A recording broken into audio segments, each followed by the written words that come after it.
Bugün Yeni Azərbaycan Partiyasının Səbail rayon təşkilatında 20 yanvar hadisəsinin 36-cı il dönümünə həsr olunmuş tədbir baş tutub. Tədbirdə Yeni Azərbaycan Partiyasının Səbail rayon təşkilatının sədri Muxtar Nağıyev, Yeni Azərbaycan Partiyasının mərkəzi aparatın gender siyasəti və gənclərlə iş şöbəsinin müdürü Zəkiyə Musayeva, Səbail rayon icra hakimiyyəti başçısı müavini Kəmalə Həşimova, 20 yanvar İctimai Birliyinin sədri 2-ci dərəcəli 20 yanvar əlili Sultan Əzimzadə, Azərbaycan Xəzər Dəniz Gəmiçiliyi nəzdində olan Şamaxı gəmisinin kapitanı, dənizçilərə sosial dəstək İctimai Birliyinin sədri, Yazıçılar İttifaqının üzvü Faiq Balabəyli, 20 yanvar hadisəsinin şahidləri və tələbələr iştirak ediblər. Tədbir həmin dövrü əks etdirən videoçarxa nümayişi ilə başlayıb.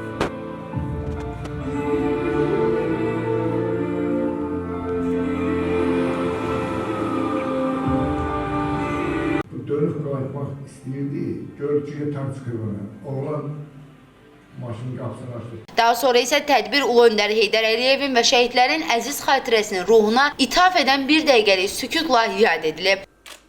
Allah rəhmət etsin.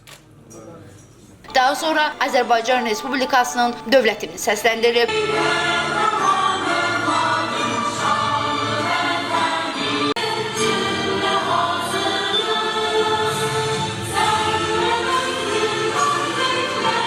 Tədbirin açılış nitqində Yeni Azərbaycan Partiyasının Səbail rayon təşkilatının sədri Muxtar Nağıyev qeyd edib ki, Azərbaycanın müasir ictimai-siyasi tarixi, xüsusilə də 1990-cı illərin əvvəlləri xalqımız üçün ağır, eyni zamanda şərəfli bir mərhələ olub. Qanlı yanvar hadisələri Azərbaycan xalqının azadlıq iradəsinin və müstəqillik əzminin tarixi simvoluna çevrilib və bu hadisələr ictimai-siyasi yaddaşımızda silinməz iz buraxıb. Artıq Azərbaycan məğlubiyyətlə deyil, zəfərlə xatırlanan, süqutla deyil, dirçəlişlə assosiasiya olunan bir dövlətdir. Daha sonra tədbirdə çıxış edən Yeni Azərbaycan Partiyasının mərkəzi aparatının gender siyasəti və gənclərlə iş şöbəsinin müdürü Zəkiyə Musayeva qeyd edib ki, həmin dövr mənim məktəbli olduğum illərə təsadüf edirdi. Həmin illəri xatırlayıram. Ölkədə xaos dönəmi idi. Hər kəs azadlıq uğrunda meydanlara axın edirdi. Tədbirdə növbəti çıxışda Səbail rayon icra hakimiyyəti başçısının müavini Kəmalə Həşimova bildirib ki, həmin dövr çox çətin bir dövr olub. Bizim uşaqlıq və gənclik illərimizdə təsadüf edən bu dövrdə xalq artıq azadlığını istəyir, 70 il əsarət altında yaşamaqdan qurtulmaq istəyirdi. Tədbirdə rəsmi hissə yekunlaşdıqdan sonra xatirə fotosu çəkilib. Ziya Hikmətoğlu,